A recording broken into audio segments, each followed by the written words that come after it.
말레이시아 북한 대사관 측이 또 기자회견을 열어 김정남 암살 사건의 수사 결과를 믿을 수 없다고 주장했습니다. 정치적 목적으로 수사가 진행되고 있다고 주장했습니다. 네, 현재 나가는 취재기자 연결합니다. 최기성 기자. 네, 말레이시아 주재 북한 대사관 앞에 나와 있습니다. 예, 지난 17일에 기자회견을 열었던 강철 북한 대사가 오늘 조금 전에 또 기자회견을 열었죠? 네, 그렇습니다. 제 뒤로 보이는 북한 대사관 앞에서 강철 대사가 조금 전 기자회견을 열었습니다. 5장짜리 성명서를 가지고 쭉 읽어내려가는 형식으로 발표를 했는데요.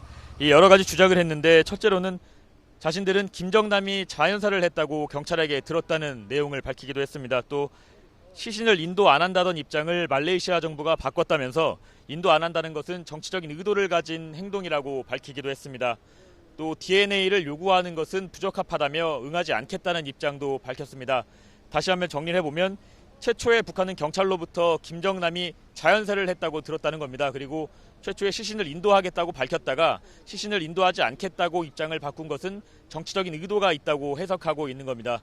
또 DNA를 요청하는 것은 부적절하다면서 전례가 없는 일이라고 밝히기도 했습니다.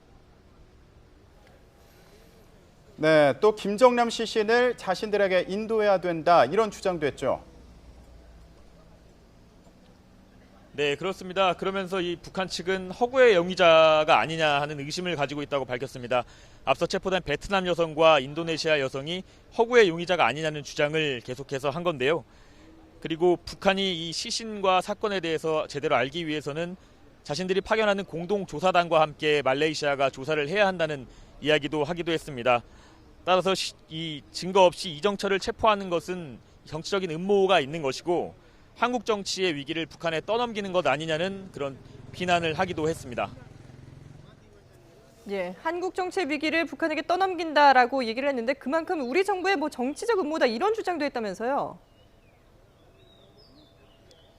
네, 그렇습니다. 북한 측에서는 그 한국 정부의 위기를 이 북한 측에 덮으려고 하는 의도로 이번 음모를 저지르고 있다고 말하고 있습니다. 또 우리나라에서 배후에 북한이 있다고 밝힌 것에 대해서 확인되지도 않은 내용을 퍼뜨리고 있다며 이야기를 하기도 했습니다. 또 용의자들의 얼굴을 공개한 것은 국제인권법에 위반되는 행위라며 문제가 있다고 밝히기도 했습니다.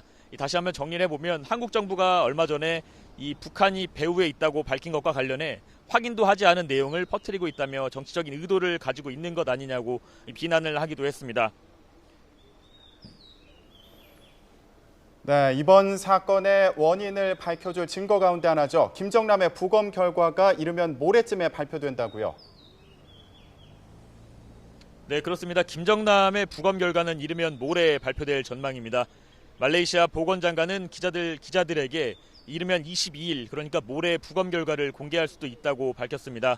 통상적인 절차에 따라 걸리는 시간을 계산해 보면 22일 날이 유력하다는 이야기입니다. 앞서 어제 열린 공식 기자회견에서 말레이시아 경찰은 아직 부검 보고서가 완성되지 않았기 때문에 정확한 사인이나 어떤 독극물이 사용됐는지 밝힐 수 없다고 밝히기도 했습니다. 이에 따라서 이 부검 결과가 나오는 대로 핵심적인 증거인 독극물의 종류와 그리고 김정남의 직접적인 사인이 밝혀질 수 있을 것으로 보입니다. 지금까지 말레이시아 주재 북한 대사관 앞에서 YTN 최기성입니다.